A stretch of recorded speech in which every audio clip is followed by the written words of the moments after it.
আমাকে একদিন আমার এক উস্তাদ বলতেছিলেন যে মামুন, একাধিক বিয়ে নিয়ে তোমার এত মাথা ব্যথা কেন?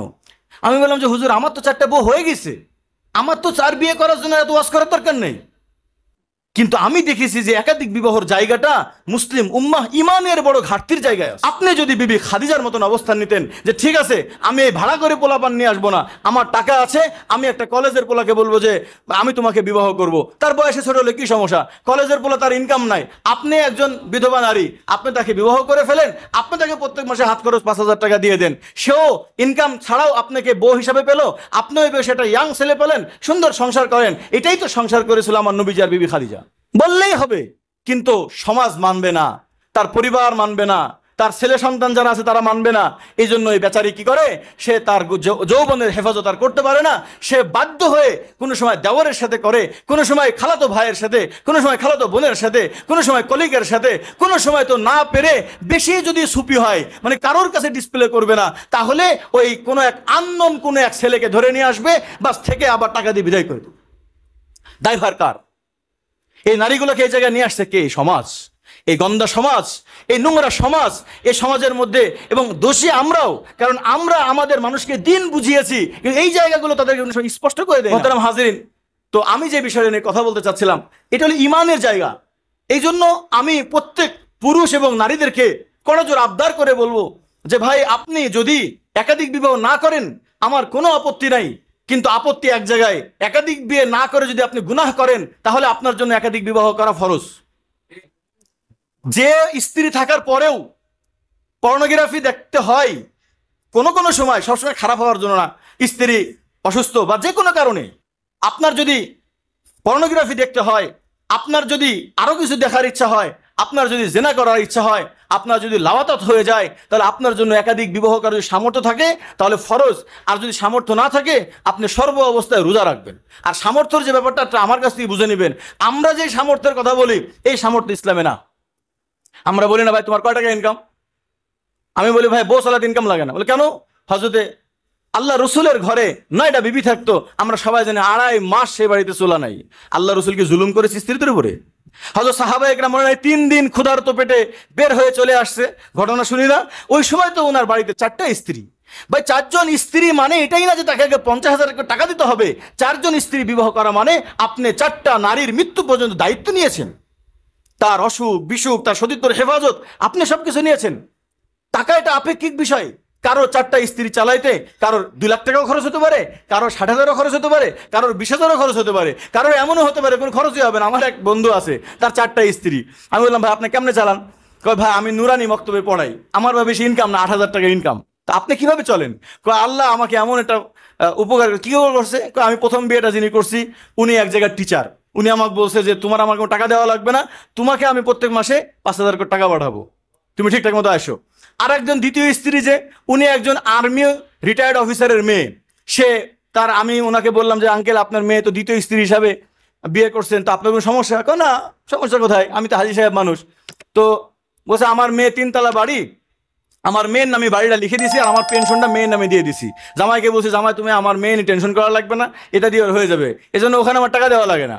আর একটা বউ হলো আমার মহিলা মাদ্রাসা শিক্ষিকা, ওকে আমি এমনি প্রত্যেক মাসে 12,000 টাকা ইনকাম করি, তোমাকে টাকা দেওয়া লাগবে না, আমি মাদ্রাসায় পড়াই, তুমি মাঝে মাঝে দেখা করো। 4র্থ নম্বর স্ত্রী, ওনার বাবা থাকে হলো আপনার সৌদি আরব, উনি বলছেন যে আমার মেয়ে বিয়ে করছো, তোমাকে পেয়ে আমার মেয়ে খুব খুশি, বাবা প্রত্যেক মাসে আমি তোমাকে 10,000 টাকা পাঠাবো, তুমি কোনো টেনশন করো না। কয়ে যে আমার সব বউ আমার টাকা দেয়, আমার কোনো টাকাই লাগে না।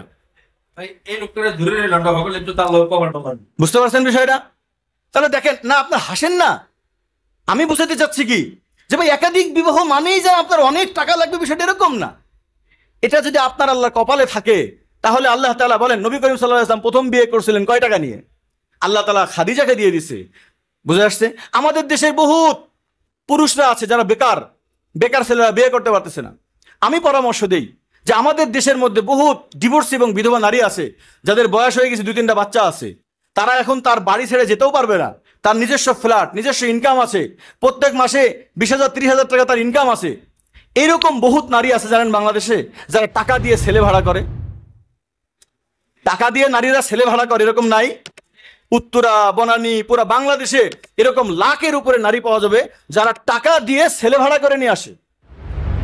পুরুষ দেশি বয়স বলেন ওদেরকে, যাই হোক কিছু বলে, যাই হোক এরকম মেয়েরা ভাড়া করে নিয়ে আসে। আমি ওই কেন ভাড়া করে নিয়ে আসে, আবার গোপনে গোপনে করে, ইজ্জত চলে যাবে।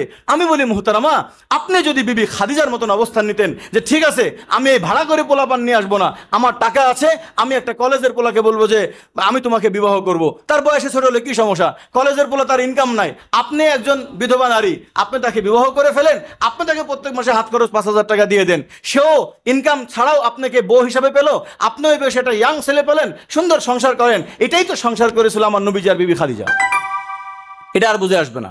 কোন নারী তার টাকা পয়সা থাকলে সেটা ইয়াং পোলাকে নিয়ে আসুক, কিন্তু সে বসে আছে আভিজাত নিয়ে যে আমার একটা আর একটা ওইরকম বুড়ো স্বামী লাগবে যার কোটি কোটি টাকা।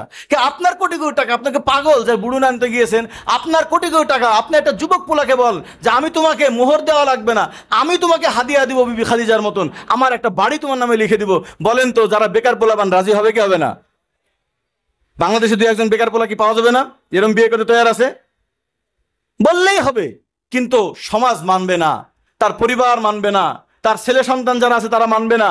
এই জন্য এই বেচারি কি করে, সে তার যৌবনের হেফাজত আর করতে পারে না, সে বাধ্য হয়ে কোনো সময় দেওরের সাথে করে, কোনো সময় খালাতো ভাইয়ের সাথে, কোনো সময় খালাতো বোনের সাথে, কোনো সময় কলিগের সাথে, কোনো সময় তো না পেরে বেশি যদি সুপি হয়, মানে কারোর কাছে ডিসপ্লে করবে না, তাহলে ওই কোনো এক আননোন কোনো এক ছেলেকে ধরে নিয়ে আসবে, বাস থেকে আবার টাকা দিয়ে বিদায় করে দেবে।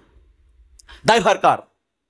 এই নারীগুলোকে এই জায়গায় নিয়ে আসছে কে? সমাজ, এই গন্দা সমাজ, এই নোংরা সমাজ, এই সমাজের মধ্যে।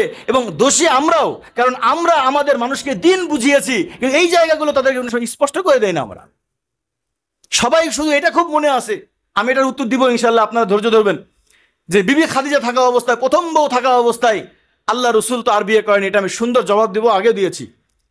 আমি বলতেছি ভাই তোমার এটা মনে আছে, কিন্তু এই জায়গা থেকে শিক্ষা নাও যে একটা ছোট ছেলেকেও, একটা বড় মেয়ে, তার যদি টাকা পয়সা থাকে, সে একটা উত্তম ছেলেকে বিয়ে করতে পারে, যেটা বিবি খাদিজা করেছিলেন। আমার টাকা পয়সা আছে, আমি মদিনা মক্কার উত্তম ছেলেকে আল আমিনকে আমি বিয়ে করলাম।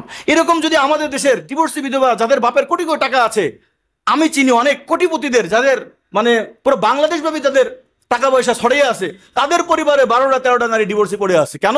তাদের স্ট্যাটাসে আর মিলতেছে না। আবার যাদের সাথে মিলতেছে স্ট্যাটাস, তারা তো দ্বিতীয় বিয়েতে আগ্রহী না। আবার যাদের সাথে স্ট্যাটাস মিলতেছে, তারা আবার আপনি করবে কেন? আচ্ছা বলেন তো, যার 100 কোটি টাকার মালিক, সে বেটা যদি 40 বছর বয়সে যদি তার স্ত্রী মারা যায়, সে 40 বছর বয়সেও কিন্তু একটা 18 বছর মেয়েকে বিয়ে করতে পারবে না? তাহলে সে কোটিপতি, আপনাকে বিয়ে করবে কেন? সে তো আবার 18 বছর তো একটা করবে। এটা আমাদের সমাজের ব্যাপার। আমাদের সমাজ এই জিনিসটা মানে না। আর যারা অসহায় আছে, তারা আমাদের মতন যারা সবল আছেন, যারা দায়িত্ব নিতে পারেন, বাস তাদের কাছে বিয়ে হয়ে যাবে, তো বিয়ে সহজ হয়ে যাবে। এই জন্য মোহতারাম হাজরিন, এই ইমানের জায়গাটা আমরা ক্লিয়ার করব। আপনারা যা এখানে উপস্থিত হয়েছেন, যাদের স্ত্রীরা এখানে উপস্থিত হয়েছে বা হয়নি, পুরা মুসলিম উম্মাহকে আমি কথা বলবো যে দেখেন, আমার এটা নিজের কোনো বিষয় না। আমাকে একদিন আমার উস্তাদ বলতেছিলেন যে মামুন, একাধিক বিয়ে নিয়ে তোমার এত মাথা ব্যথা কেন? আমি বললাম যে হুজুর, আমার তো 4টা বউ হয়ে গেছে, আমার তো 4 বিয়ে করার জন্য এত ওয়াজ করার দরকার নেই। কিন্তু আমি দেখেছি যে একাধিক বিবাহর জায়গাটা মুসলিম উম্মাহ ইমানের বড় ঘাটতির জায়গায় আছে। এটা আমার কাছে একাধিক বিয়ের আন্দোলন মনে হয় না, এই একাধিক বিয়েটাকে আমার ইমানের আন্দোলন মনে হয়।